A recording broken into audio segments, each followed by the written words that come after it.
భారతదేశంలోని ఒక చిన్న గ్రామంలో 15 ఏళ్ల సంధ్య తన తల్లితో కలిసి జీవించేది. తన కుటుంబానికి ఆర్థిక పరిస్థితి బలహీనమైనప్పటికీ సంధ్య కళల మీద అపారమైన ఆసక్తి కలిగి ఉండేది. ప్రతి సాయంత్రం ఆమె ఒక పెద్ద వృక్షం క్రింద కూర్చొని చిన్న గీసు హస్తాలతో తన కలల ప్రపంచాన్ని ఆవిష్కరించేది.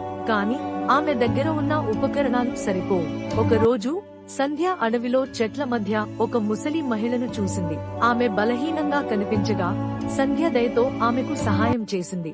ఆమె కృతజ్ఞతగా ఒక అందమైన బంగారు బ్రష్ ను బహుమతిగా ఇచ్చింది. ఆ ముసలి మహిళ చెప్పింది, ఈ బ్రష్ ఏది గీసినా అది నిజమవుతుంది, కానీ నీ మంచి మనసుతో మాత్రమే ఇది పనిచేస్తుంది. సంధ్య ఆ బ్రష్ ను ఆశ్చర్యంగా పరిశీలించింది.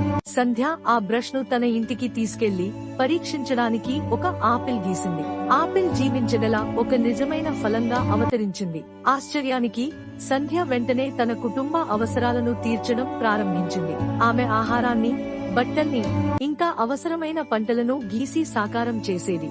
కాలంతో గ్రామ ప్రజల కోసం నీటి బావులు, పంటల తోటలు మరియు అందమైన ఇళ్లను సృష్టించింది. గ్రామం సంతోషంతో, శాంతితో నిండిపోయింది.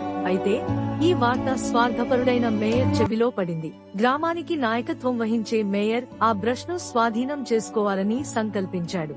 ఒకరోజు అతను సంధ్య ఇంటికి వచ్చి ఆ బ్రష్ ను బలవంతంగా తీసుకున్నాడు. కాని అతని స్వార్థంతో ఆ బ్రష్ అతని చేతుల్లో పనిచేయలేదు. అతను గీసిన ప్రతి వస్తువు అసంపూర్తిగా, అసహ్యకరంగా ఉండేది. సంధ్య తన బ్రష్ కోల్పోయినందుకు విచారించింది. ఆ రాత్రి నదీ తీరానికి వెళ్లి తన దుఃఖాన్ని వ్యక్తం చేసింది. అక్కడ ఆమెకు ఒక వెండి రంగు చేప ప్రత్యక్షమై మాట్లాడింది. నీ మంచి మనసు వల్ల ఆ బ్రష్ తిరిగి నీ దగ్గరకు వస్తుంది అని చెప్పింది. తెల్లవారినప్పుడు ఆ మాయా బ్రష్ సంధ్య ఇంటి ముందు కనిపించింది. సంధ్య ఆ బ్రష్ ను తీసుకుని మరింత ఆత్మవిశ్వాసంతో తన గ్రామాన్ని మరింత అందంగా మార్చింది. పంటల తోటలు, అందమైన ఇళ్లు, ప్రకృతి, all Bloom with life again. గ్రామ ప్రజలు సంధ్యను ఒక దేవతలా గౌరవించారు. అంతేకాదు, మేయర్ తన తప్పును అర్థం చేసుకుని సంధ్య ముందు క్షమాపణలు చెప్పాడు. అతను తన జీవితాన్ని గ్రామ ప్రజలకు అంకితం చేశాడు.